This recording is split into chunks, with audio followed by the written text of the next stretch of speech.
Dear kids, today we begin a powerful journey, one that takes us back to the very beginning of human history. A journey through the life of the very first man, Prophet Adam, alayhis salam. An eternity ago, Allah created the heavens, the earth, and everything in between in 6 days. He created the shining sun, the majestic moon, the twinkling stars, and planets of all sizes. Everything glorifies and praise Allah. Allah created the first human from clay with His hands and breathed His soul into him. Allah said to him, "Be," and he was. Allah created him on Friday. This man's name was Adam, and he is the father of mankind.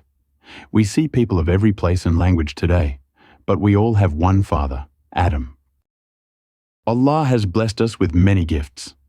The gift of sight helps us see the beauty of world Allah created.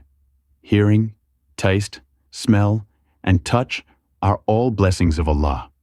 We should show gratitude to Him for these gifts. From Adam's rib, Allah created his wife for his comfort, Hawa, Eve. He told them to dwell in paradise and eat freely, but not to approach a certain tree. But Satan was the enemy of Adam, and he is our enemy. He deceived Adam by making him think that if he ate from that tree, he would gain immortality and a huge kingdom. No sooner did they eat from the tree, they realized their mistake. They immediately turned to Allah, asking for forgiveness. Allah is the most merciful. He accepted their repentance. Since Adam and Hawa had disobeyed Allah's commands, He sent them down from paradise to earth. So began the life of humankind on earth. Over time, Allah sent many prophets and messengers to the people to remind them of Allah's path. The last of them was Muhammad, peace be upon him.